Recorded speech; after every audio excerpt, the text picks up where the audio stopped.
क्या ये सिर्फ एक सवाल था या फिर किसी को कुछ कहलवाने की कोशिश? आज पूरा सच सामने लाना जरूरी है। नमस्कार साथियों, आज मैं एक ऐसे विषय पर बात करने जा रही हूँ जो सिर्फ एक संत या एक पत्रकार से जुड़ा नहीं है, बल्कि हमारी पूरी मीडिया संस्कृति और सोशल मीडिया की सोच को दिखाता है। सवाल पूछने के नाम पर जिस तरह से दबाव बनाया जा रहा है, जिस तरह से प्रतिक्रिया निकलवाने की कोशिश की जा रही है, वह वाकई सोचने पर मजबूर करता है।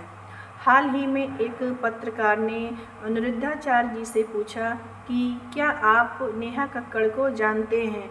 तो गुरुजी ने बहुत ही सहजता से जवाब दिया कि हाँ, वही नेहा कक्कड़ जो भजन गाती हैं। अब यहाँ तक सवाल सामान्य था, लेकिन इसके बाद जो हुआ वही असली मुद्दा है। पत्रकार तुरंत बोलता है कि नहीं, अब वो भजन नहीं गाती हैं, अब वो फिल्मी गाने गाती हैं। यहीं से बात का रुख बदल जाता है। सवाल जानकारी का नहीं रहता, बल्कि दिशा बदलने की कोशिश शुरू हो जाती है। इसके बाद पत्रकार कहता है, क्या आपने लॉलीपॉप लॉलीपॉप वाला गाना सुना है? ये बहुत ट्रेंड में है और इस पर सोशल मीडिया पर बहुत ही चर्चा चल रही है। गुरुजी साफ कहते हैं कि नहीं, मैंने ये गाना नहीं सुना है। अब यहाँ एक समझदार बातचीत यहीं रुक सकती थी, लेकिन नहीं। पत्रकार वही गाना गुरुजी को सुनाने लगता है ताकि गुरुजी उस पर कुछ प्रतिक्रिया दे। अब यहाँ सवाल उठता है कि क्या अनिरुद्धाचार्य जी फिल्मी गानों की समीक्षा करने बैठे हैं या उनका कार्य समाज को आध्यात्मिक दिशा देना है? गुरुजी बहुत ही स्पष्ट शब्दों में कहते हैं कि मैंने पूरा गाना नहीं सुना है, जब सुनूंगा तब देखूंगा कि ये किस भाव से बनाया गया है, क्योंकि बिना सुने कुछ कहना उचित नहीं है।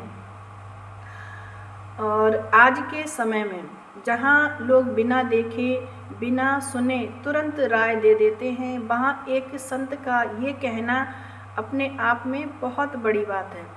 ये संयम है, ये विवेक है। जब पहले गाने पर कोई प्रतिक्रिया नहीं मिली तो पत्रकार ने दूसरा उदाहरण दिया। उसने कहा कि नेहा कक्कड़ का एक गाना और इससे पहले वायरल हुआ था, कोका कोका कोला मेरे आगे पीछे लड़के 16-17। इस पर आप क्या कहना चाहेंगे? ध्यान दीजिए, अब सवाल सिर्फ गाने का नहीं रह गया, अब सवाल को एक अलग ही दिशा में ले जाया जा रहा था। गुरुजी तुरंत कहते हैं कि आप कह रहे हैं, मैं नहीं कह रहा। गुरुजी जानते हैं कि एक भी शब्द अगर संदर्भ से बाहर गया तो उसे अलग अर्थ में पेश किया जा सकता है। गुरुजी आगे कहते हैं कि अब मैं कुछ बोलता हूँ तो सोशल मीडिया को मिर्ची लग जाती है। यह बात यूं ही नहीं कही गई। पहले भी जब उन्होंने सामाजिक विषयों पर अपनी राय रखी थी तो किस तरह से बातें तोड़ मरोड़ कर दिखाई गई थी, ये आप सबको भी पता होगा। गुरुजी बहुत शांत तरीके से तर्क रखते हैं। अगर कोई गाने में खुद कह रहा है कि मेरे आगे पीछे 16-17 लोग हैं, तो एक पतिव्रता नारी अपने पति के साथ रहती है। ये किसी व्यक्ति पर टिप्पणी नहीं है, यह गाने की पंक्ति हैं और अर्थ पर एक सामान्य तर्क है। लेकिन आज समस्या ये है कि तर्क को भी विवाद बना दिया जाता है। यहाँ एक बड़ा सवाल खड़ा होता है, क्या पत्रकारिता का काम किसी से ज़बरदस्ती प्रतिक्रिया निकलवाना है या समाज को सही जानकारी देना? क्या संतों को बार बार ऐसे विषयों में घसीटना जरूरी है जिनसे उनका कोई संबंध ही नहीं है? अनिरुद्धाचार्य जी का जीवन सबके सामने है। वे भागवत कथा करते हैं, भजन गाते हैं, सत्संग करते हैं और धर्म व संस्कृति की बात करते हैं। उनका फिल्मी दुनिया से कोई सीधा संबंध नहीं है, फिर भी उनसे बार बार वही सवाल पूछे जाते हैं। मुझे इस पूरे संवाद से यही लगा कि कुछ लोग चाहते हैं कि गुरु जी कुछ ऐसा बोले जिससे काट छाट कर फिर से सोशल मीडिया पर फैलाया जा सके, लेकिन गुरु जी ने हर बार संयम रखा और यही एक सच्चे संत की पहचान होती है।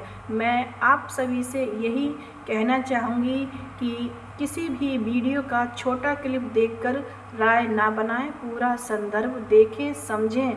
और पत्रकारों से भी मेरा यही निवेदन है कि संतों को उनके मार्ग पर चलने दीजिए, उन्हें ज़बरदस्ती विवादों में ना घसीटें।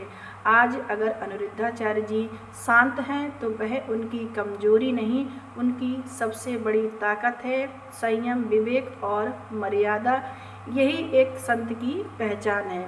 आप इस पूरे विषय पर क्या राय सोचते हैं? अपनी राय सम्मान के साथ कमेंट में ज़रूर लिखिए। धन्यवाद। जय श्री कृष्ण।